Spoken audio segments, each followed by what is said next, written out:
The frozen body crumpled in the snowdrift wasn't dead yet, though Isaac Everhart had seen enough corpses in his 32 years to recognize when death was knocking at the door. He'd been riding fence line on the northern pasture of the ranch. He worked outside Bannack, Montana territory, when he spotted the dark shape against the white landscape. February 1878 had been brutal, with storms rolling down from Canada that could freeze a man solid in an hour. Isaac urged his horse forward, his breath clouding in the bitter air as he approached what he now saw was a woman, her lips blue, her dark hair matted with ice. She was young, maybe early 20s, wearing a thin dress completely inadequate for the weather. Her hands were wrapped around something clutched to her chest. When Isaac dismounted and knelt beside her, brushing snow from her face, those hands fell away slightly, revealing a crumpled piece of paper. He grabbed it, his thick gloves making the task awkward. The writing was shaky, clearly written in desperate circumstances, but legible enough. 4 words that made his chest tighten. "Please don't send me back." Isaac didn't waste time wondering where back was. He scooped the woman into his arms, shocked at how light she was, how her body shook with violent tremors even unconscious. He managed to get her draped across his saddle, climbing up behind her and wrapping his heavy coat around them both before spurring his horse toward the ranch house 3 miles south. The wind fought him the entire way, snow pelting his face until his cheeks went numb. The woman in his arms barely moved, her breathing so shallow he had to press his hand to her chest several times just to confirm her heart still beat. When the ranch house finally came into view, smoke curling from its chimney like a promise of salvation, Isaac nearly wept with relief. He kicked the door open without ceremony, startling Martha Collins, the ranch owner's wife, who dropped the bread dough she'd been kneading. "Sweet Jesus," Martha breathed, rushing forward. "Where did you find her?" "North pasture. She's near frozen." Isaac carried the woman to the hearth, laying her on the braided rug before the fire. "Get blankets, warm water, not hot, and whiskey." Martha didn't argue, disappearing into the back rooms while Isaac began the careful process of removing the woman's frozen clothing. Her dress was soaked through, ice crystals clinging to the fabric. Beneath it, she wore only a thin chemise, also wet. Dark bruises mottled her arms and ribs, some old and yellowing, others fresh and purple. Someone had hurt this woman. Repeatedly. Martha returned with an armload of quilts and a basin of lukewarm water. Together, they stripped the woman down to her undergarments and wrapped her in dry blankets, rubbing her limbs gently to encourage circulation. Isaac poured whiskey between her cracked lips, and after the 3rd attempt she coughed, her eyelids fluttering. "That's it," he murmured. "Come on back now." Her eyes opened slowly, unfocused and glazed with fever. They were green, he noticed, the color of new grass in spring. They darted around the room in panic before landing on his face. "You're safe," Isaac said quickly. "You're at the Collins ranch. I found you in the snow." "No," she whispered, her voice raw. "No, please, don't send me back." The same words from the letter. Isaac pulled the crumpled paper from his pocket, smoothing it out. "I read this. I'm not sending you anywhere you don't want to go." Tears streaked down her face, cutting through the grime on her cheeks. "Promise." "I promise." She closed her eyes again, but this time her breathing came easier. Martha met Isaac's gaze over the woman's prone form. "Those bruises didn't come from a fall," Martha said quietly. "No, they didn't." Isaac stood, his knees cracking. "I'll ride into town, talk to Sheriff Morrison. And tell him what? That you found a woman who doesn't want to go back somewhere." "Isaac, if she's running from a husband, the law won't help her. You know that." He did know that. Montana territory in 1878 had laws, but they favored men, especially married men who claimed their wives had run off. A woman was considered property in many ways with few rights of her own. "Then I won't mention finding her," Isaac said. "Not yet, not until we know what we're dealing with." Martha nodded slowly. "John won't like harboring a runaway. Then I'll take her to my cabin, say I found her on my own property." "Your cabin hasn't been lived in for 2 years. It's half fallen down." Isaac shrugged. "Then I'll fix it." The truth was, Isaac had been living in the small bunkhouse behind the main ranch since he'd started working for John Collins. His own cabin, a modest structure his father had built 20 years prior, sat empty on the 100 acres Isaac owned adjacent to the Collins spread. It needed work, but it had good bones, a solid roof, and most importantly, it was his. No one could question who he allowed to stay there. Over the next 3 days, the woman drifted in and out of fever-driven delirium. Martha tended to her during the day while Isaac worked, and Isaac sat watch at night, dozing in a chair by the fire as the woman's mumbled nightmares filled the room. He learned her name was Eliza Thompson during one of these episodes when she cried it out like a prayer, as if reminding herself who she was. On the 4th morning, Isaac woke to find her sitting up, the quilts pooled around her waist, watching him with those striking green eyes. "You stayed," she said. He straightened in the chair, his back protesting the awkward angle he'd slept in. "Figured you shouldn't be alone. I don't even know your name." "Isaac Everhart. Eliza Thompson." She pulled the blankets closer. "I suppose you want to know where I came from." "Only if you want to tell me." She was quiet for a long moment, studying his face as if trying to determine whether he could be trusted. Isaac kept his expression neutral, patient. He'd learned long ago that you couldn't rush a wounded creature, whether it had 4 legs or 2. "I was married," she finally said, "to a man named Gerald Thompson. He owned a freight business in Virginia City. When we wed 2 years ago, I thought I was fortunate. He was established, respected, had money. My father was thrilled with the match." Isaac waited. "Gerald was different after the wedding. Angry, violent. He'd strike me for the smallest infractions, burnt supper, not having his clothes ready, looking at him wrong." Her voice remained flat, emotionless, as if she was recounting someone else's story. "I tried to leave once 6 months ago. He found me before I made it out of town. The beating I got for that lasted days." "Why didn't the sheriff help?" Eliza laughed, but there was no humor in it. "The sheriff plays cards with Gerald every Saturday night. When I went to him with bruises on my face, he told me a wife's place is with her husband, and perhaps if I was more obedient, Gerald wouldn't need to correct me so harshly." Isaac's jaw clenched. He'd seen this before, heard similar stories. The law was supposed to protect everyone, but it rarely protected women from the men who hurt them. 2 weeks ago, Gerald told me he'd arranged a trip to his brother's house in Helena. His brother is worse than him, if possible. I heard Gerald and his brother talking once about how his brother had beaten his first wife so badly she died from her injuries. They covered it up, said she'd fallen down the stairs. Eliza's hands twisted in the blanket. "I knew if I went to Helena I wouldn't come back alive, so I ran." In the middle of winter, Gerald was meeting with his business partners. "It was the first time in months he'd left me alone for more than an hour. I just started walking. I didn't have time to plan or take supplies. I just knew I had to go." Isaac did quick calculations in his head. Virginia City to where he'd found her was nearly 70 miles through rough country. "You walked 70 miles in winter." "I caught a ride with a family heading toward Bannack for the first 30 miles.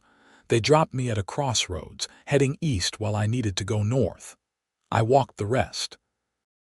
At night, I slept in barns when I could find them or burrowed into haystacks. During the day, I stayed off the main roads."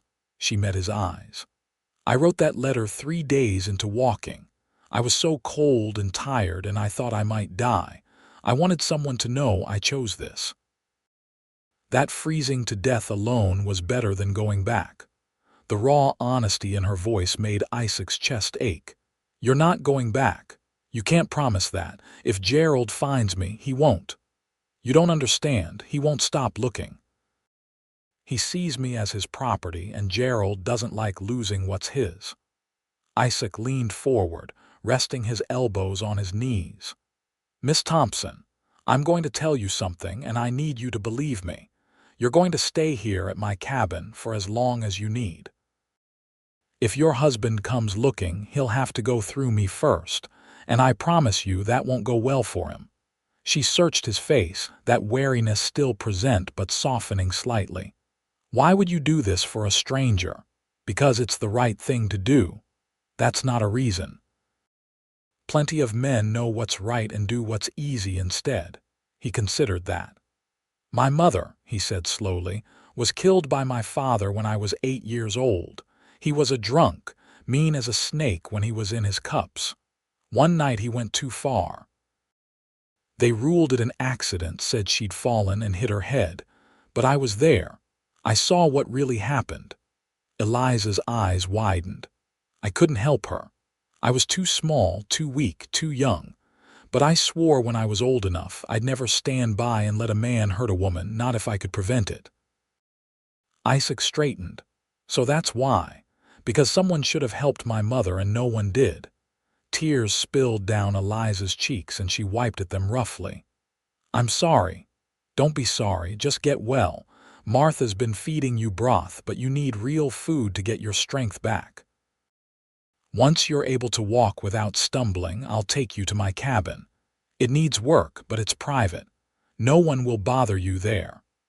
Over the following week, Eliza recovered with the resilience of youth. The color returned to her cheeks, the bruises faded from purple to yellow-green, and she began eating Martha's hearty stews with genuine appetite. She helped around the house despite Martha's protests, kneading bread and mending shirts with neat, precise stitches. Isaac found himself watching her when he thought she wouldn't notice. She was beautiful, certainly, with her dark hair and green eyes, but it was more than that. There was a strength in her, a core of steel that had allowed her to walk 70 miles through winter rather than accept her fate. She smiled rarely, but when she did, it transformed her entire face, and Isaac discovered he wanted to be the reason for those smiles, which was foolish. She was running from one man. She didn't need another complicating her life. Isaac reminded himself of this every time he caught himself staring at the way lamplight caught in her hair, or the graceful movements of her hands as she worked. On the 8th day, Isaac deemed Eliza strong enough to make the trip to his cabin. He loaded supplies into a wagon while Martha pressed packages of food into Eliza's arms. You come back if you need anything, Martha said fiercely, hugging Eliza. And don't let this stubborn fool convince you he doesn't need help fixing that place up. Make him accept assistance. The ride to Isaac's property took less than an hour. The cabin sat in a small clearing, surrounded by pine trees that whispered in the wind. It was built of solid logs, with a stone chimney at one end and a small covered porch. As Martha had warned, it showed signs of neglect. Several shingles had blown off the roof, one window shutter hung at an angle, and the interior was thick with dust. But it had good bones. Isaac saw that immediately, and from the way Eliza's face softened as she walked through the 3 rooms, a main living area with a kitchen space, a bedroom, and a small storage room, she saw it too. It's perfect, she said. Isaac, who'd been mentally cataloging all the repairs needed, looked at her in surprise. It's a mess. It's quiet. It's safe. That makes it perfect. Over the next month, they fell into an unexpected partnership. Isaac spent his days working the Collins ranch, returning to the cabin each evening to work on repairs.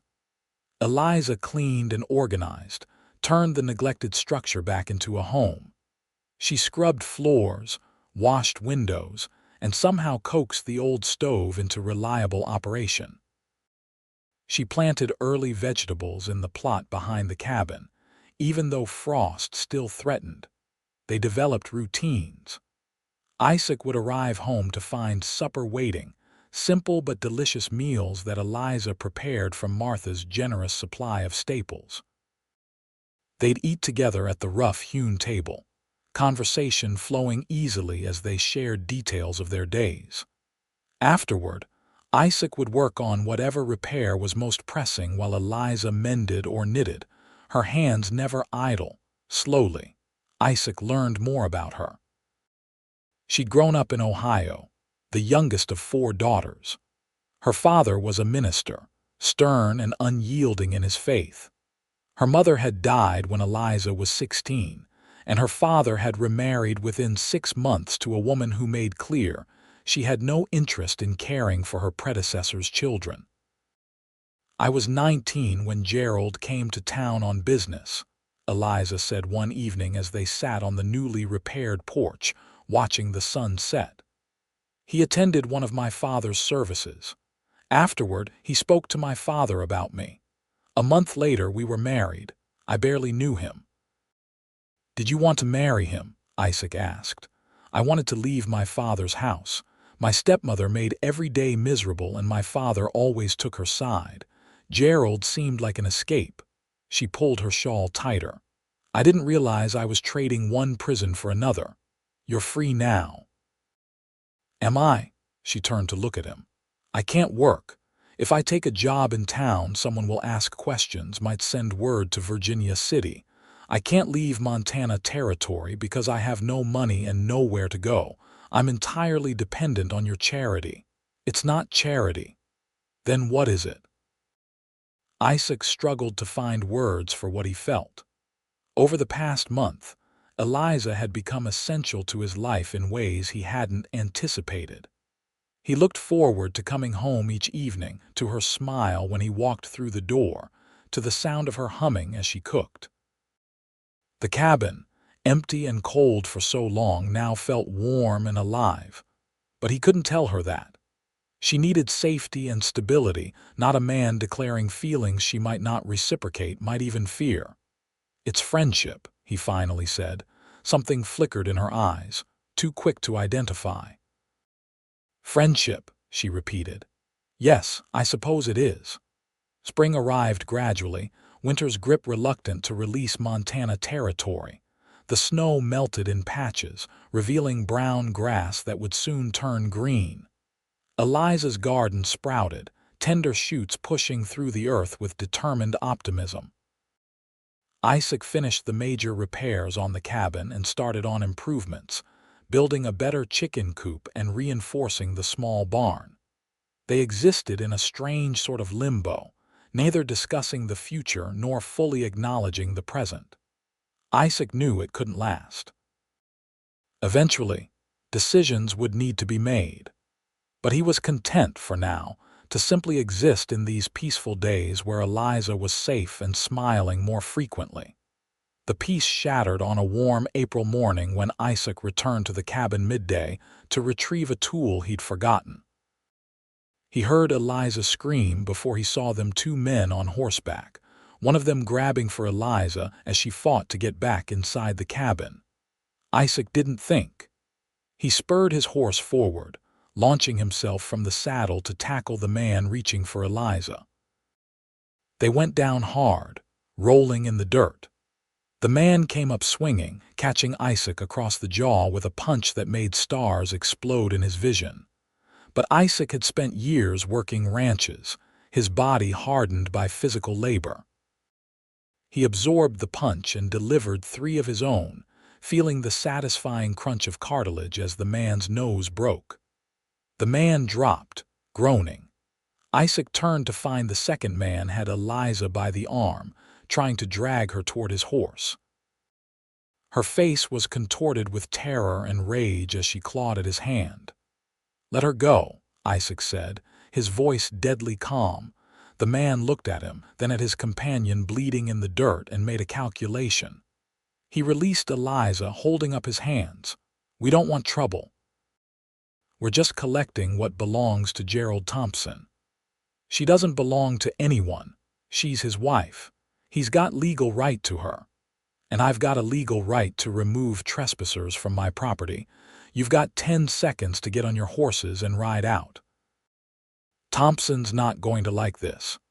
Thompson can come talk to me himself if he's got concerns, but if he sends men to grab a woman against her will, I'll treat them the same as I'm treating you. The man helped his companion to his feet. Blood streamed from the broken nose, and the man could barely stand. They mounted up, awkward and hurting.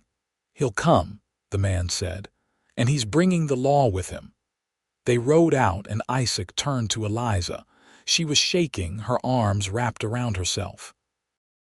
Without thinking, he pulled her close, and she buried her face against his chest. "I knew he'd find me," she whispered. "I knew it. He hasn't got you yet.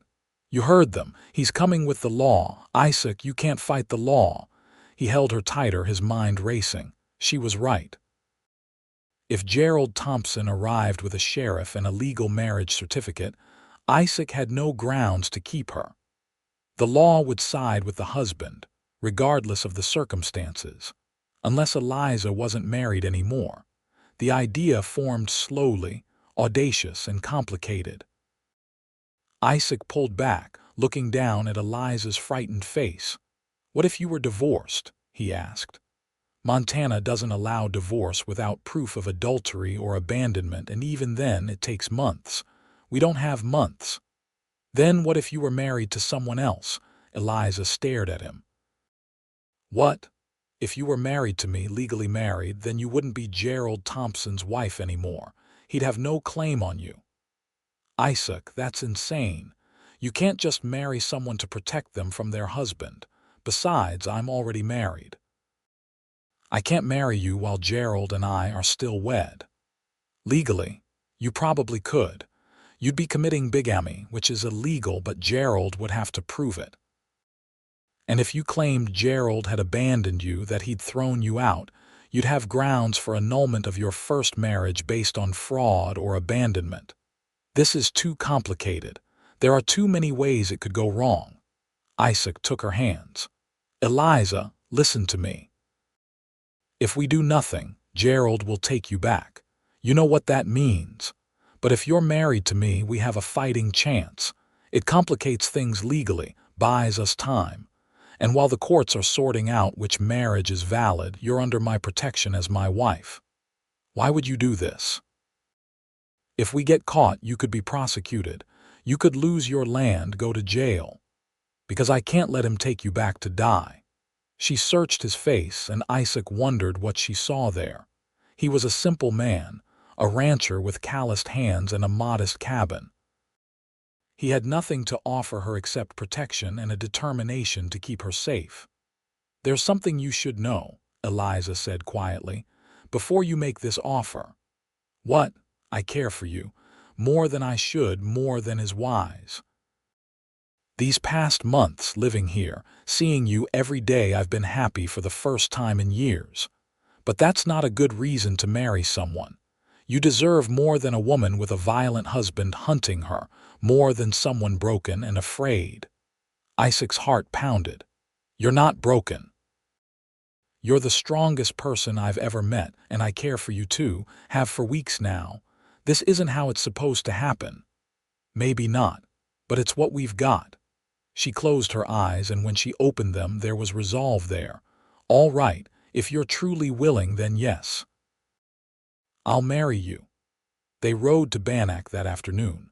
The small mining town had seen better days, its peak having passed a few years prior, but it still had a courthouse and a judge. Isaac found Judge Harrison in his office, a portly man with impressive mutton chops and a skeptical expression.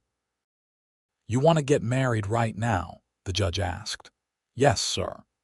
No banns posted, no waiting period. We'd prefer to do it immediately if possible. I'm prepared to pay whatever fees are necessary." Judge Harrison looked between them, his gaze lingering on Eliza's face. "You're of age, miss." "23, sir. And you're entering this marriage of your own free will. No one's forcing you. No one's forcing me." The judge studied her a moment longer, then shrugged. "I suppose I've married couples on shorter acquaintance, but I'll need witnesses." They found 2 clerks from the courthouse to serve as witnesses. The ceremony was brief and perfunctory, the judge reading through the legal requirements in a bored monotone. Isaac had no ring to offer, so they skipped that portion. When the judge pronounced them man and wife, Isaac leaned down to kiss Eliza chastely on the cheek, very aware of their audience. The marriage certificate was signed and filed with the county clerk. They now had legal proof that Eliza Thompson was now Eliza Everhart, married to Isaac Everhart on April 15, 1878 in Bannack, Montana Territory. As they left the courthouse, Eliza said, "What now? Now we go home and wait." Gerald Thompson arrived 3 days later with Sheriff Morrison from Virginia City and a deputy. Isaac saw them coming from the barn where he was repairing a stall door. He walked out to meet them, positioning himself between the riders and the cabin where Eliza waited. Gerald Thompson was a large man, well-dressed, with cold eyes and a thin mouth. He sat his horse like a man accustomed to having others defer to him. "You must be Everhart," Gerald said without preamble. "I'm here for my wife." "Your wife isn't here," Isaac replied calmly. "My men tracked her to this property. They said you interfered with their rightful retrieval of her. Your men trespassed on my land and attempted to kidnap a woman against her will." Sheriff Morrison shifted in his saddle. "Now, Mr. Everhart, if that woman is Mrs. Thompson, then her husband has legal right to her. You're interfering with a man's claim to his legal wife." "She's not his wife. She's mine." The silence that followed was profound. Gerald's face turned an ugly shade of red. "That's impossible," he said. "Eliza is married to me. We wed in Virginia City 2 years ago. I have the certificate. And I have one that says she married me 8 days ago in Bannack, filed with the county clerk, perfectly legal." Sheriff Morrison looked confused. "She can't be married to both of you." "Exactly my point," Isaac said. "Which means there's a legal question about which marriage is valid. That's a matter for the courts, not for men with guns showing up on my property." Gerald dismounted, his face twisted with rage. "You think you're clever, helping my wife commit bigamy? I'll have you both arrested." "Feel free to try. But while the courts are determining whether Eliza was still legally married to you when she wed me, considering she claims you abandoned her and left her to die in the winter cold, she'll be staying here, under my protection, as my wife." "She's lying. I never abandoned her. She ran away." "That's your version. She has a different story, along with bruises and broken bones to support her claim that you abused her, drove her to flee for her life. I'm sure a judge will find that interesting." Gerald took a step forward and Isaac tensed, ready. But Sheriff Morrison intervened, placing a hand on Gerald's arm. "He's right," the sheriff said quietly. "This is a legal tangle that needs courts to sort out. We can't just take the woman if she's claiming to be his wife now." "I paid you to help me," Gerald snarled. "You paid me for travel expenses. You didn't pay me to break the law." Isaac felt a flicker of respect for the sheriff. Morrison might have been useless in protecting Eliza before, but he apparently had a line he wouldn't cross. Gerald looked at the cabin, and Isaac saw the calculation in his eyes. He was considering forcing the issue, using violence to take what he wanted. Isaac shifted his stance slightly, making it clear he was ready for that possibility. "This isn't over," Gerald finally said. "I'll file suit. I'll have both of your marriages annulled, and then I'll have her back, and you'll pay for this interference." "Looking forward to it," Isaac said. They left. though Gerald looked back several times as if memorizing the property. When they were gone, Eliza emerged from the cabin, her face pale. "He's going to come back," she said. "Maybe. But next time we'll be ready." Isaac spent the following day visiting John Collins and explaining the situation. John, a fair-minded man in his 50s, listened without interrupting. "So you married her to protect her from her husband," John said when Isaac finished. "Yes, but you also care for her." "I do." John leaned back in his chair. "Isaac, you've worked for me for 7 years. You're the best hand I've got, honest and hardworking. So I'm going to be straight with you. This situation is complicated and it could get ugly. If Thompson has money and connections, he can make trouble for you. I know. But you're doing it anyway." "I am." John smiled faintly. "Then you've got my support. If anyone comes around asking questions, I'll tell them you're an upstanding man who wouldn't break the law without good reason. And Martha will say the same." Relief flooded through Isaac. "Thank you. Don't thank me yet. You've still got a legal battle ahead of you. You'll need a lawyer." "I can't afford a lawyer." "I can." John held up a hand as Isaac started to protest. "Call it a loan against your wages. I'll not see you go into this fight without ammunition." John recommended a lawyer named Samuel Pierce in Helena, a man known for taking difficult cases. Isaac wrote to him that evening, explaining the situation in careful detail. 2 weeks later, he received a response. Pierce agreed to take the case and laid out their strategy. The argument was simple but bold. Eliza would claim her marriage to Gerald had been fraudulent from the start because Gerald had misrepresented himself. He'd presented himself as an upstanding businessman, concealing his violent nature. Under Montana territory law, fraud was grounds for annulment. Additionally, Gerald's abuse constituted abandonment and endangerment, further grounds for dissolving the marriage. If they could prove the first marriage was invalid or voidable, then Eliza's marriage to Isaac became the only legal one. It was a long shot, but it was a chance. The months that followed were strange. Legally, Isaac and Eliza were married, but their relationship remained chaste. Isaac slept on a bedroll in the main room while Eliza took the bedroom. They maintained careful boundaries, both aware that their marriage was, in many ways, a legal fiction designed to protect her. But something was shifting. Isaac felt it in the way Eliza's hand would linger on his arm when she handed him his coffee in the morning. In the way her smile grew warmer, more genuine. In the long conversations they'd have on the porch after supper, talking about everything and nothing. He was falling in love with her. Had been for months, if he was honest. But he didn't know if she felt the same or if gratitude was coloring her perception of him. One evening in late June, as they sat watching fireflies dance in the gathering dusk, Eliza said, "I need to tell you something." Isaac's stomach clenched. "All right." "I've been thinking about our marriage, about what it means." "Eliza, let me finish." She turned to face him. "When we married, it was a practical decision, a way to protect me legally. I was grateful and I still am, but something's changed. Isaac, I'm happy here, happier than I've ever been.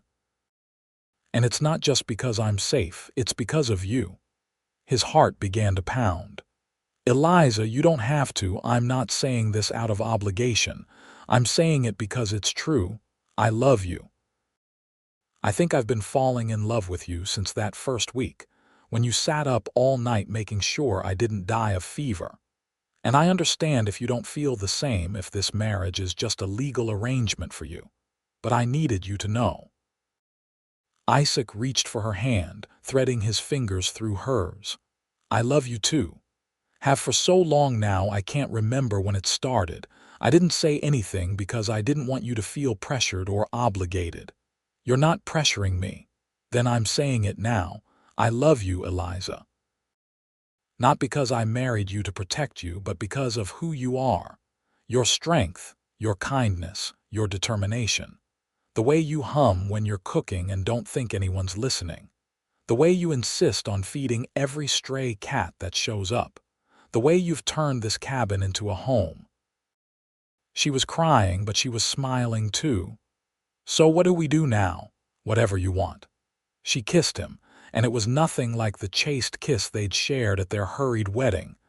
This was deep and genuine, full of months of pent-up longing. Isaac pulled her close, and she came willingly, fitting against him as if she'd been made for that exact purpose. When they finally broke apart, both breathing hard, Eliza said, "I want this to be a real marriage. Are you sure?" "I'm sure." That night they became husband and wife in truth. Isaac carried her to the bedroom, and they made love with a tenderness born of genuine affection. There was no rush, no desperation. Just two people who'd found each other in impossible circumstances and decided to build something real together. Afterward, lying tangled in the quilts, Eliza traced patterns on Isaac's chest. "What happens if we lose the court case? We won't. But if we do," Isaac tightened his arms around her, "then we'll figure something out. Maybe go to California, start over where no one knows us. Or head north into Canada. I'm not letting him have you back. We could lose everything. The only thing I can't lose is you. Everything else is negotiable." The court hearing was scheduled for August in Helena. Isaac, Eliza, and Samuel Pierce made the journey together, staying in a modest boarding house near the courthouse. Pierce had prepared thoroughly, gathering affidavits from Martha Collins about Eliza's condition when Isaac found her, from the doctor who'd examined her bruises, from townspeople in Virginia City who'd witnessed Gerald's temper. Gerald had his own lawyers, expensive men in fine suits who argued that Eliza was an unfaithful wife who'd abandoned her husband and committed bigamy. They painted her as a liar and a manipulator who'd seduced Isaac into helping her escape her lawful marriage. The hearing lasted 3 days. Eliza testified, her voice steady as she described the abuse she'd endured. Isaac saw several people in the gallery wince as she detailed specific incidents. Gerald's lawyers tried to shake her story, but she held firm, never wavering in her account. Isaac testified as well, describing how he'd found Eliza nearly dead in the snow, the bruises covering her body, the terror in her eyes when she woke. He produced the letter she'd written, "Please don't send me back," and explained why he'd married her. "Did you love her when you married her?" Gerald's lawyer asked, clearly trying to prove the marriage was fraudulent. "I was coming to love her, yes," Isaac answered honestly. "But I'd have married her even if I didn't, because letting her go back to a man who was killing her wasn't an option I could live with." On the third day, the judge, a different man than the one who'd married them, an older judge with a reputation for fairness, delivered his ruling. "This court has heard testimony about the nature of Mr. Thompson's treatment of the woman known as Eliza Thompson. The evidence of abuse is substantial and credible. Under Montana Territory law, extreme cruelty is grounds for divorce. However, Mrs. Thompson, or Mrs. Everhart, as she now claims, did not file for divorce. Instead, she fled and entered into a second marriage." Isaac felt Eliza's hand tighten on his arm. The question before this court is whether that second marriage is valid and whether the first marriage should be dissolved. After careful consideration, this court finds that Mr. Thompson's abuse constituted a breach of the marriage contract so severe that the marriage became voidable. Mrs. Thompson had every right to consider herself abandoned and endangered, and therefore free to remarry. Gerald lunged to his feet. "That's not justice." The judge fixed him with a stern look. "Sit down, Mr. Thompson. This court further finds that the marriage between Eliza Thompson and Isaac Everhart, while irregular in its timing, was entered into in good faith and is therefore valid. The marriage between Gerald Thompson and Eliza Thompson is hereby annulled on the grounds of extreme cruelty and endangerment. Mr. Thompson, you have no further legal claim to the woman formerly known as your wife. If you attempt to contact her or threaten her in any way, you will be arrested. Do I make myself clear? Gerald's face was purple with rage, but his lawyers pulled him back into his seat. Yes, Your Honor. This hearing is concluded. Isaac and Eliza stood frozen for a moment, scarcely able to believe it. Then Pierce was shaking Isaac's hand, congratulating them, and they were swept out of the courtroom on a wave of relief so intense it felt like flying. Outside, in the bright August sunshine, Eliza turned to Isaac with tears streaming down her face. "It's over," she whispered. "It's really over." He cupped her face in his hands. "You're free, you're safe, and you're mine legally and truly." She kissed him, right there on the courthouse steps with dozens of people watching, and Isaac didn't care who saw. Let them look. Let them see a man kissing his wife, a woman who'd survived hell and come out the other side. They returned to Bannack as husband and wife in every sense. The specter of Gerald Thompson no longer haunted them. Eliza bloomed like a flower finally getting enough sun, her smiles coming more easily, her laughter ringing through the cabin. She threw herself into improving their home and land with enthusiasm. The garden expanded, producing vegetables they sold at the market in town.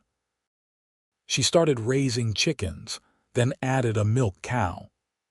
Isaac expanded the barn and built a proper henhouse.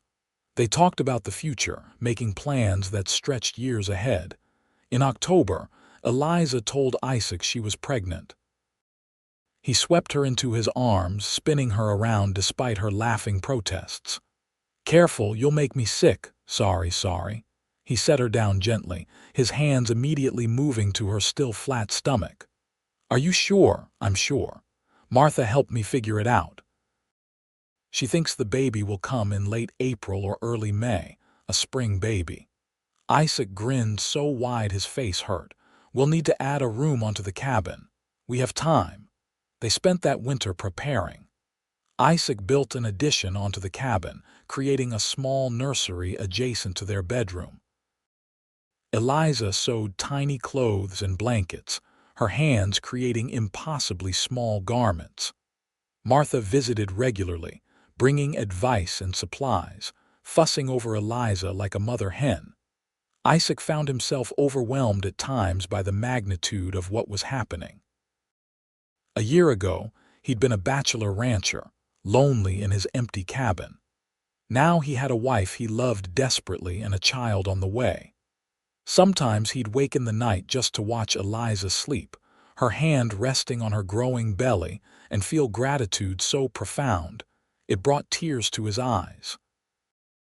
Their son was born on May 3, 1879, after a labor that lasted 12 hours and aged Isaac at least 10 years. He paced outside while Martha and the midwife attended to Eliza, every cry from the bedroom making him want to break down the door. But when Martha finally emerged, she was smiling. "You have a son, and Eliza's fine, tired but healthy." Isaac rushed into the bedroom to find Eliza propped against pillows holding a tiny bundle. Her hair was plastered to her forehead with sweat, her face exhausted, but she'd never looked more beautiful. "Come meet your son," she said softly. Isaac approached reverently, looking down at the small face peeking out from the blankets.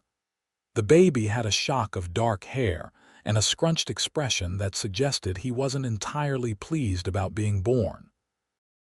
As Isaac watched, tiny eyes opened, revealing a deep blue that would probably change color in the coming months. "He's perfect," Isaac breathed. "What should we name him?" They discussed names but never settled on one. Looking at his son, Isaac said, "Joseph, after my mother's father. He was a good man from what she told me." "Joseph Everhart," Eliza smiled. I like it. Isaac reached out tentatively, and Eliza placed the baby in his arms. Joseph was warm and solid despite his small size, his face relaxing into sleep as Isaac held him. The weight of responsibility settled onto Isaac's shoulders. This tiny person depended on him entirely, but instead of feeling burdened, he felt purpose. "I'll keep you safe," he promised his son quietly. "Both of you. Always." Parenthood was harder than Isaac had imagined, and more rewarding than he'd dreamed. Joseph was colicky for the first few months, crying for hours at night, until both parents were exhausted and frazzled. But then he'd smile, or curl his tiny hand around Isaac's finger, and the difficult moments faded. Eliza took to motherhood with the same determination she brought to everything. She was patient with Joseph's crying, creative in soothing him, fierce in protecting him. Isaac would often find her in the rocking chair at 3 in the morning, singing soft lullabies while Joseph nursed. The ranch prospered. Isaac's herd grew, and he was able to buy adjacent land, expanding their holdings. He hired a hand to help with the cattle, a young man named Tom who lived in the bunkhouse Isaac built behind the barn. Eliza's garden became famous in Bannack for its produce, and she started selling eggs and butter in town. They became part of the community. The judge's ruling had been published in the territorial newspaper, and while some people whispered about the scandal, most were sympathetic to Eliza's situation. She made friends among the townswomen, particularly after she helped deliver a neighbor's baby when the midwife was delayed. When Joseph was 2, Eliza became pregnant again. This time the pregnancy was easier, and she worked almost up until her delivery date. Their daughter was born in November 1881, a small, perfect girl with Eliza's green eyes and a surprisingly loud cry for someone so tiny. They named her Ruth, after the biblical figure who'd also fled to find safety and love. Ruth was an easier baby than Joseph had been, content to watch the world with solemn eyes, rarely fussing. Isaac was utterly smitten with both his children. He'd take Joseph on rides around the property, the boy seated in front of him on the saddle, chattering constantly about cows and horses. Ruth was too small for that yet, but Isaac would hold her while doing paperwork in the evenings, her small warmth against his chest making it hard to concentrate on numbers. "We're blessed," Eliza said one evening as they watched their children play on the floor. Joseph was building towers with wooden blocks while Ruth gummed a rag doll. "We are," Isaac agreed. "You ever regret it? Marrying me so suddenly, taking on so much trouble?" He pulled her close, kissing her temple. "Not for 1 second. You're the best thing that ever happened to me." Even with the legal battles and the scandal, even with all of it, I'd do it again 1,000 times. She smiled and rested her head on his shoulder. "I love you. I love you too." In 1883, they received word that Gerald Thompson had died. A business associate from Virginia City sent a brief letter informing them that Gerald had suffered a heart attack and passed away suddenly. Isaac felt Eliza's tension release when she read the news, a fear she'd carried for years finally lifting. "It's truly over now," she said. "It was over when the judge annulled your marriage to him. I know, but some part of me was always worried he'd find a way to come back to try to claim me again. Now he can't." They didn't celebrate Gerald's death, but they did celebrate their freedom from fear. That night, after the children were asleep, they sat on the porch and talked about the future without the shadow of the past hanging over them. "I want more children," Eliza said. "Is that foolish? We already have 2. "It's not foolish. I'd like more too," she smiled. "And I want to expand the garden more, maybe start selling preserves in town. Martha says people would buy them. Then we'll do it. We'll build a bigger root cellar, get more jars." They dreamed together, making plans, building a future. The life they'd stumbled into through desperate circumstances had become something beautiful and lasting. Over the years, their family grew. Another son, Andrew, was born in 1884. Then twin girls, Mary and Catherine, in 1886. Each child was welcomed with joy, the cabin expanding to accommodate them all. Joseph grew into a responsible young man who loved working the ranch with his father. Ruth was quiet and thoughtful, always with her nose in a book. Andrew was adventurous, constantly climbing trees and exploring. The twins were inseparable, finishing each other's sentences and playing elaborate imaginary games. Isaac watched his children grow with pride and wonder. He taught them to ride, to work hard, to treat others with kindness. Eliza taught them to read and write, to cook and clean, to think for themselves. Together, they created a home filled with love and laughter. In 1890, 12 years after Isaac found Eliza in the snow, they celebrated their official anniversary. They counted from the day he found her rather than their hasty wedding, feeling that was when their real journey began. Isaac surprised Eliza with a gold ring, the one he'd been unable to afford for their wedding. He slipped it onto her finger as their children watched. "I know I'm late giving this to you." Eliza's eyes filled with tears. "You're right on time." That evening, after the children were in bed, they sat on the porch together. It was February again, cold and clear, the stars brilliant overhead. Eliza leaned against Isaac's shoulder, the ring glinting in the lamplight. "You remember what you said when you found me?" she asked. "I said you were safe. You said you wouldn't send me back. That was the promise that changed everything." Isaac kissed her hair. "I kept that promise. You kept all your promises. You gave me safety, freedom, love. You gave me a life I never dreamed I could have. You gave me the same.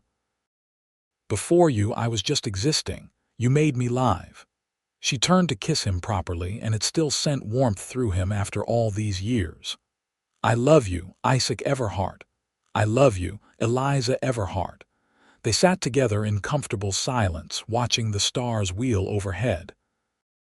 Somewhere inside, one of the children called out in their sleep, and Eliza stirred to go check on them. Isaac followed her inside, closing the door against the cold night. The cabin was warm, filled with the soft breathing of sleeping children. Isaac banked the fire while Eliza checked on each child, tucking blankets more securely around them. When she returned to him, he took her hand and led her to their bedroom. As they settled into bed, Isaac thought about that day 12 years ago when he'd found a woman dying in the snow clutching a desperate note. He'd had no idea that moment would change his entire life, that the broken woman he'd rescued would become his strength, his partner, his love. They'd built something real together from desperate beginnings, not perfect but genuine, not easy but worthwhile, a home, a family, a life. "Isaac?" Eliza's sleepy voice came from beside him. "Yes, thank you for finding me." He pulled her closer, breathing in the familiar scent of her hair. "Thank you for being worth finding."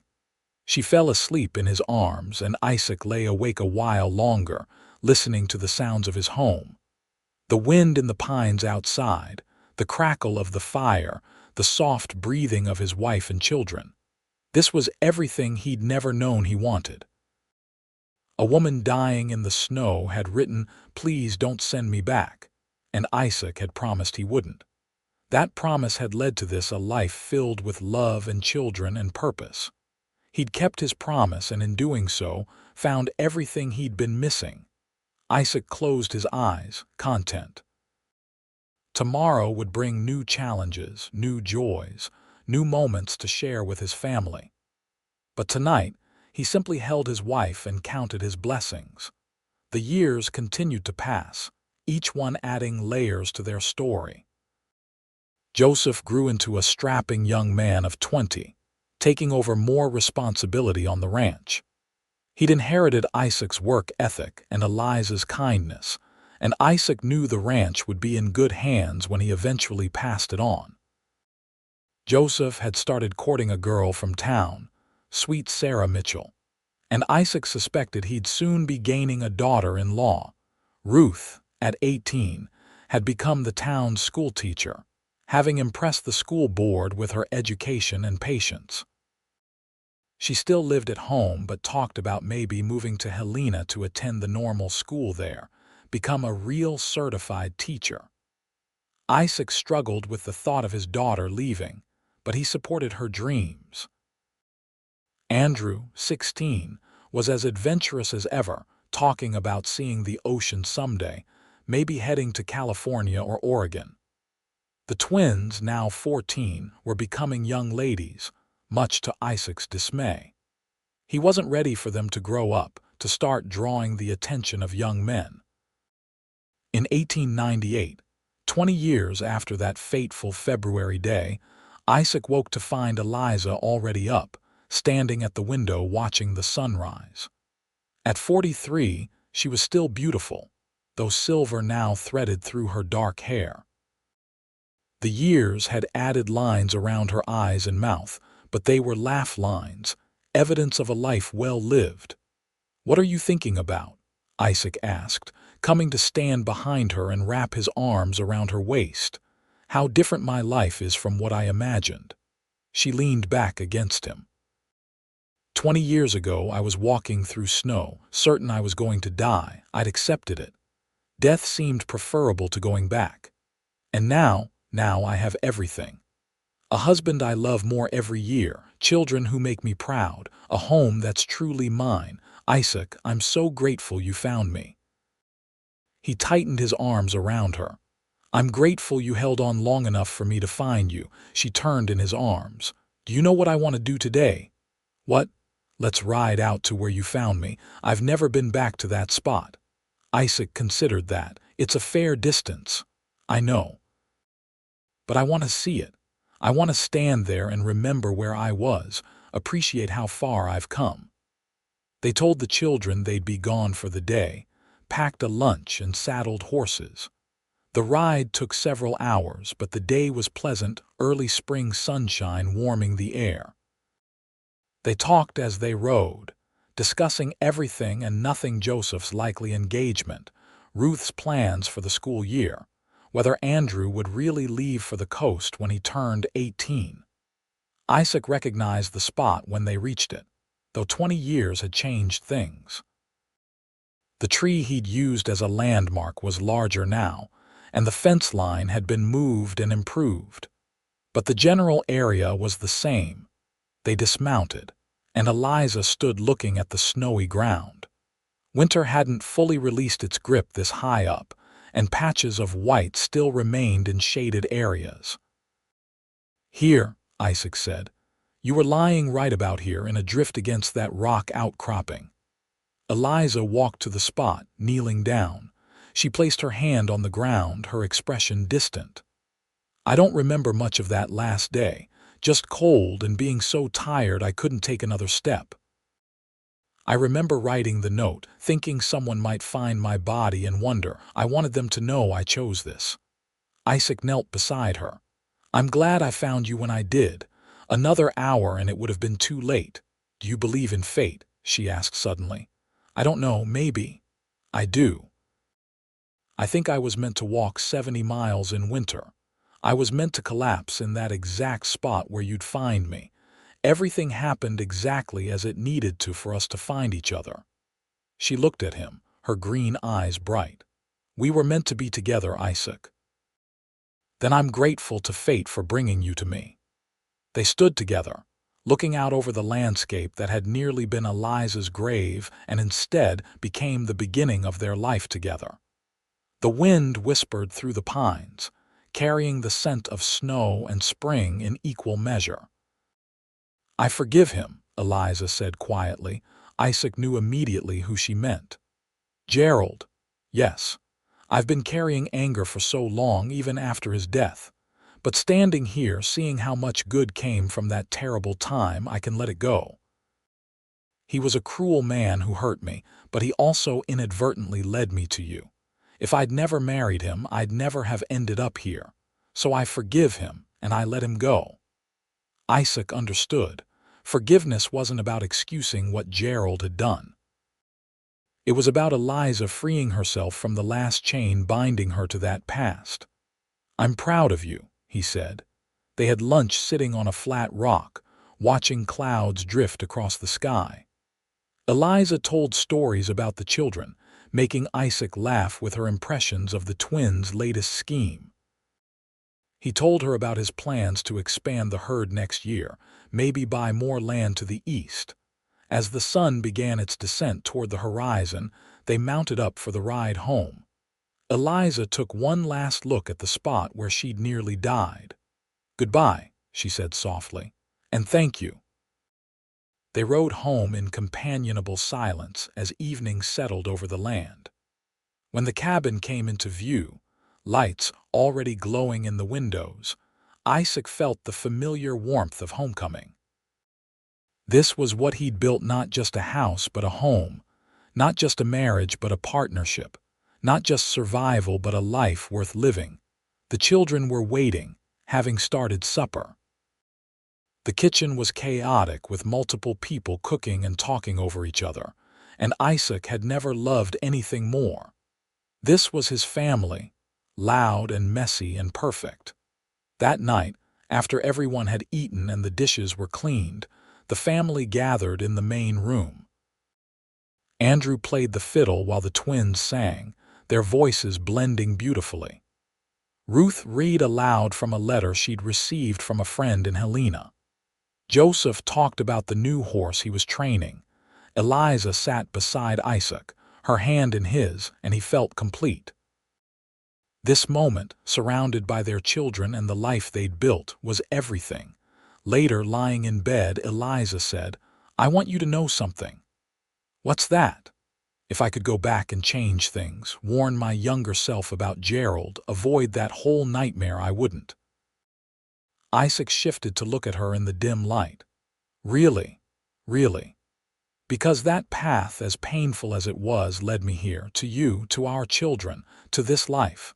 I wouldn't trade any of it, which means I can't regret the journey that brought me here, even the bad parts, even those. They made me strong enough to walk 70 miles through winter. They made me brave enough to accept help from a stranger. They prepared me to appreciate what we have." Isaac kissed her forehead. "You're the strongest person I know. I learned from a good man." They fell asleep holding each other as they had for 20 years. Outside, snow began to fall softly, the first flakes of what would be a gentle overnight dusting. But inside the cabin, all was warm and safe and full of love. The years continued their steady march. Joseph married Sarah, and they built a house on the eastern section of the property. Their first child, a daughter they named Eliza after her grandmother, was born in 1899.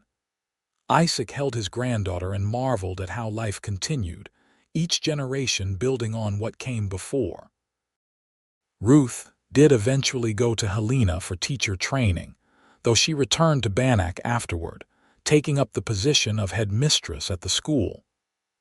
Andrew surprised everyone by staying in Montana, though he did spend a summer in Seattle before deciding he preferred ranch life after all.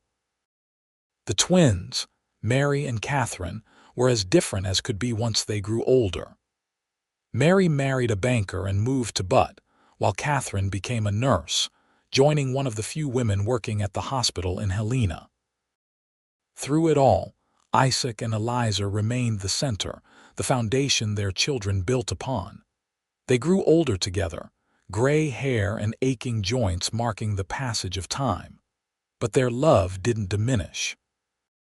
If anything, it deepened, the bond between them strengthened by years of shared experiences. In 1908, 30 years after Isaac found Eliza in the snow, they celebrated their 50th birthdays within months of each other. The entire family gathered, children and grandchildren filling the expanded cabin to bursting. It was loud and chaotic and wonderful. Joseph stood to make a toast. To my parents, who showed all of us what real love looks like, who built a home through dedication and determination, who faced troubles together and came out stronger. Everything good in my life started with you too. Everyone raised their glasses, echoing the sentiment. Isaac looked at Eliza, saw tears streaming down her face, and felt his own eyes burning. They'd done this, built a family, a legacy, a life that would continue long after they were gone. As the party continued around them, Eliza leaned close to Isaac. "Did you ever imagine this?" "Never. I thought I'd live and die alone, working a ranch and leaving nothing behind. Instead, you have all this." She gestured at the room full of their descendants. "We have all this," he corrected. "I didn't do it alone. Neither did I." She took his hand, her grip still strong despite her age. "Thank you for saying yes all those years ago, for not sending me back, for giving me a life. Thank you for being brave enough to walk away, for surviving long enough for me to find you, for choosing me." Their grandson, Joseph's second child and first son, came running up, clutching a wooden horse Isaac had carved for him. "Grandpa, play with me." Isaac smiled and let himself be pulled into a game, his grandson's laughter filling the cabin. Eliza watched them, her heart full to bursting. This was everything: the noise, the love, the continuation of what she and Isaac had started. As evening fell and family members began departing, heading back to their own homes, Isaac and Eliza stood on the porch waving goodbye. When the last wagon disappeared down the road, they turned to each other. "Quite a day," Isaac said. "The best kind of day." They walked inside together, cleaning up the remnants of the party. Even after 50 years of marriage, they moved in synchronization, each knowing what the other would do next. It was a dance they'd perfected over decades. In bed that night, Eliza said, "Isaac, I want you to know something. You're not dying, are you? Because we've got a good 10 or 20 years left in us yet." She laughed. "No, I'm not dying. I just wanted to say that every day with you has been a gift. Even the hard days, the times when money was tight or the children were sick or things went wrong, I'd rather live those days with you than spend my best days with anyone else." Isaac felt emotion clog his throat. "Same for me. You're the best decision I ever made. I didn't give you much choice. You gave me every choice. I could have taken you to the sheriff, washed my hands of your troubles, but I looked at you and saw someone worth fighting for, and I was right." She kissed him, sweet and familiar. "I love you. I love you too." The seasons continued their cycle. Winters came and went, each one a reminder of that first winter when Isaac had found Eliza. Springs brought renewal and growth. Summers meant hard work and long days. Autumns painted the world in gold and prepared everything for the rest ahead. Isaac and Eliza grew older, but they did it together. When Isaac's joints ached too much to work cattle, Eliza was there with liniment and sympathy. When Eliza's eyes grew too weak for fine needlework, Isaac read to her in the evenings. They took care of each other as they always had. In 1915, Isaac woke to find Eliza hadn't risen with the dawn as she usually did. For a moment, his heart seized with fear, but then he saw her chest rising and falling steadily. She was just tired, sleeping in for once. He let her rest, making breakfast quietly. When she finally emerged, she looked sheepish. "I can't believe I slept so late." "You've earned the rest. Stay in bed all day if you want." She smiled but shook her head. "Too much to do." But over the following weeks, Isaac noticed her slowing down. She tired more easily, needed more rest. When he suggested seeing the doctor, she waved him off. "I'm 60, Isaac. Bodies wear out, it's natural. Humor me." The doctor in Bannack examined her thoroughly, then sat them both down with a grave expression.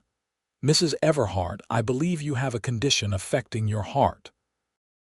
It's not uncommon in women your age, but it is serious." "How serious?" Isaac demanded. "It's progressive. There's no cure. We can manage the symptoms with rest and medication, but eventually—" He trailed off, but the implication was clear. Eliza took the news with calm acceptance, but Isaac felt his world tilt. Lose Eliza? Impossible. She was as much a part of him as his own heart. How long, he asked. Impossible to say. Could be months, could be years. The body is unpredictable. They drove home in silence. Isaac's mind raced, trying to think of solutions, other doctors, miracle cures. But Eliza was serene beside him. "Don't look so stricken," she said finally. "We all die eventually. Not you, not yet." "Isaac, I'm 60 years old. We've had 37 wonderful years together." "Some people never get that. We're lucky." "I don't feel lucky right now." She took his hand. "Then let me feel it for both of us. I'm not afraid of dying. I've lived a full, beautiful life because of you. When my time comes, I'll go peacefully." But Isaac couldn't accept it. He refused to think about a world without Eliza in it. The months that followed were bittersweet. Eliza continued to slow down, needing more help with daily tasks. But her mind remained sharp, her spirit undimmed. She spent time with each of their children, their grandchildren, passing on stories and wisdom. Isaac treasured every moment. Every morning he woke beside her. Every evening they sat together watching the sunset. Every night she fell asleep in his arms. These ordinary moments became precious beyond measure. In December 1916, Eliza collapsed while making breakfast. Isaac carried her to bed, sending Andrew for the doctor. The doctor examined her and shook his head. "It's time," he said quietly. "Her heart is giving out. Keep her comfortable. Let the family know." Word went out, and within hours the cabin filled with Everharts. Children and grandchildren gathered, everyone wanting to say goodbye. Eliza held court from the bed, her face pale but smiling. She spoke to each person individually, saying things they needed to hear. To Joseph, "Take care of the land. It's more than property, it's legacy." To Ruth, "Never stop learning. Your mind is your greatest gift." To Andrew, "Don't be afraid of adventure, but always remember where home is." To the twins, "Support each other. Sisters are precious." To her grandchildren, she told stories about Isaac finding her in the snow, about the life they'd built. She wanted them to know where they came from, the love that had made their existence possible. As evening fell, Eliza asked everyone to leave except Isaac. The family reluctantly filed out, gathering in the main room to wait. Alone with her husband, Eliza reached for Isaac's hand. "Come lie with me." He carefully settled onto the bed beside her, pulling her gently against his chest as he'd done thousands of times before. She sighed contentedly. "This is my favorite place," she murmured. "Right here with you." "Don't go," Isaac whispered, though he knew it was futile. "Please don't go. I have to, but Isaac, listen to me. We had something rare and beautiful. Not everyone gets a love like ours. When I'm gone, don't lock yourself away in grief. Live. Laugh. Spend time with the grandchildren. I'll be waiting for you, but don't hurry to join me. Take your time. I don't know how to be without you." "Yes, you do. You were strong before you met me. You'll be strong after." She squeezed his hand weakly. "Promise me you'll be happy." "I can't promise that." "Then promise me you'll try." Isaac's tears fell onto her hair. "I promise I'll try." "Good." Her breathing was growing shallower. "Isaac, thank you for finding me, for keeping your promise, for loving me." "It was easy to love you," she smiled. "That first night when you sat by my bedside while I burned with fever, I thought you were an angel. Turns out I was right. You were my angel sent to save me. You saved me too, I know." Her eyes were closing. "I love you, always have, always will." "I love you too, so much." Her breathing slowed, each breath coming further apart. Isaac held her, memorizing the weight of her in his arms, the scent of her hair, the feel of her hand in his. "You are the best thing in my life," he whispered. "The very best thing." Eliza's lips curved into a small smile. She took one more breath, released it slowly, and was gone. Isaac held her for a long time, rocking gently, letting the tears come. Eventually, Joseph came in, saw, and gathered the family. They surrounded the bed, surrounding Isaac and Eliza one last time as a family. The funeral was 3 days later, attended by what seemed like half of Bannack. Eliza had touched many lives over the years as a friend, a mother, a grandmother, a neighbor. The church overflowed with people who'd come to pay their respects. Isaac stood at the graveside as they lowered her coffin into the ground, his children beside him. When the last shovelful of dirt was placed, marking the end of the ceremony, Joseph put a hand on his father's shoulder. "Come home with me, Pa. You shouldn't be alone." But Isaac shook his head. "I need to go to the cabin, just for a while." He rode home slowly, the house empty and silent when he arrived. Everything held memories of Eliza. Her shawl hung by the door. Her book sat on the table, marker still in place. Her coffee cup waited by the sink.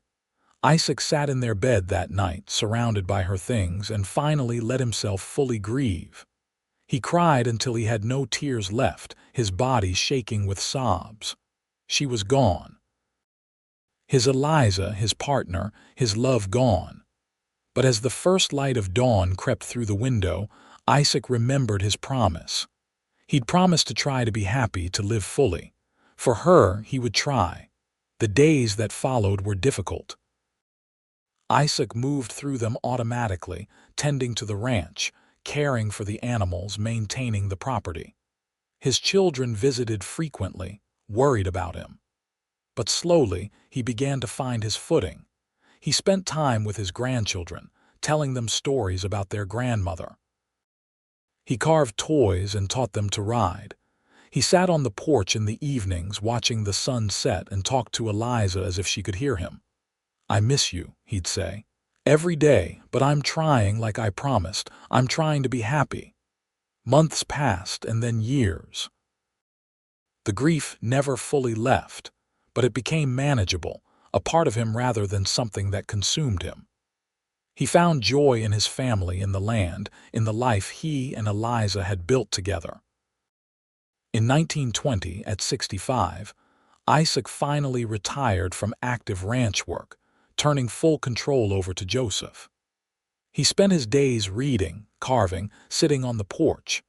He was often surrounded by grandchildren who loved visiting Grandpa's cabin, climbing trees and playing in the barn. On a cold February morning in 1923, Isaac woke feeling strange. His chest was tight, his breathing labored. He knew with sudden clarity that his time had come. He wasn't afraid. If anything, he felt relieved. He'd lived 45 years since finding Eliza in the snow, 37 of them with her by his side and 8 without. He'd kept his promises to protect her, to love her, to try to be happy even after she was gone. Joseph found him that afternoon, sitting peacefully in his chair on the porch, looking out over the land he'd worked his entire life. He'd passed quietly, with no pain evident on his face. If anything, he looked content. They buried Isaac beside Eliza in the Bannack cemetery. The headstone reads simple words: Isaac Everhart, 1855–1923, beloved husband, father, grandfather. He kept his promises beside it. Eliza's read: Eliza Everhart, 1856–1916, beloved wife, mother, grandmother. She chose to live. The years continued to pass. The Everhart family continued to grow, spreading across Montana and beyond. Each generation heard the story of how it all began, how Isaac found Eliza in the snow, how she'd written a desperate plea, how he'd promised not to send her back and kept that promise.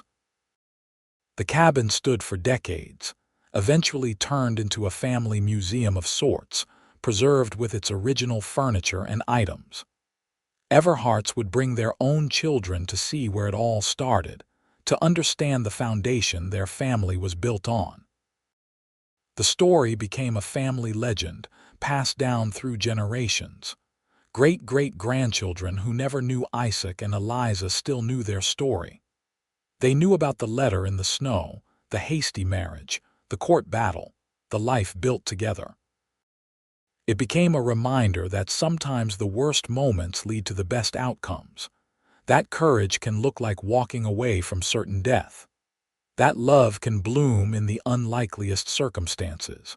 That promises kept can change not just 2 lives but generations. In the little cemetery in Bannack, Montana, 2 headstones stood side by side, weathered by time but still legible. And if you stood there on a cold February day, when snow fell softly and the wind whispered through the pines, you might imagine you could hear them, a man and a woman who found each other against all odds, whose love story began with 4 desperate words and grew into something beautiful and lasting, speaking across the years to remind those who came after what real love looks like. Their story was complete, their promises kept, their legacy secure. And somewhere, perhaps they were together again, walking hand in hand through whatever comes after, still partners, still in love, still grateful for that snowy February day when their paths crossed and everything changed. The end.